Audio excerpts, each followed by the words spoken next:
SDA zbulon strategjinë e Ervin Salianit për të rikrijuar partinë e Lulzim Bashës, pikërisht kur socialistët dhe politika janë në krizën e tyre më të thellë për shkak të ngjarjeve që kanë rrjedhur si pasojë akuzave të ngritura nga SPAK ndaj zëvendës kryeministres, kur opozita kërkon të ishte e bashkuar në lëvizje dhe përballë qeverisë në një aksion të pandalshëm, shfaqet Ervin Saliani për të tërhequr vëmendjen dhe për të treguar se opozita është e përqarë dhe ka probleme.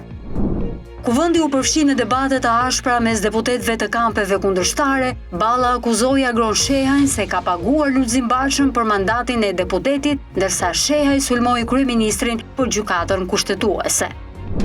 Federica Mogherini dha dorëheqje nga posti rektore së Kolegjit të Europës dhe drejtoreshës së Akademisë Diplomatike të Bashkimit Evropian, ish shefja e politikës së jashtme, pohetohet për mashtrim financiar dhe konflikt interesi. Ajo u ndalua nga policia belge dhe u la e lirë pas marrjes në pyetje.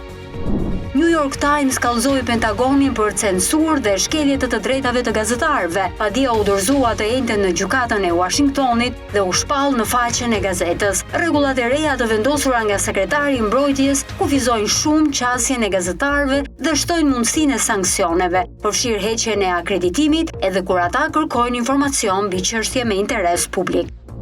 Tirana turpërohet në takimin me Dinamo, Bardhëblut u mposhtën me rezultatin e thellë 6-2 në derbi. Skuadra e Ilirdajës tregoi e përsit në të dyja pjesët e lojës, duke shfrytzuar hapësirat në mbrojtjen e Tiranës dhe duke ndërtuar aksione të sakta që quan vazhdimisht në shënim.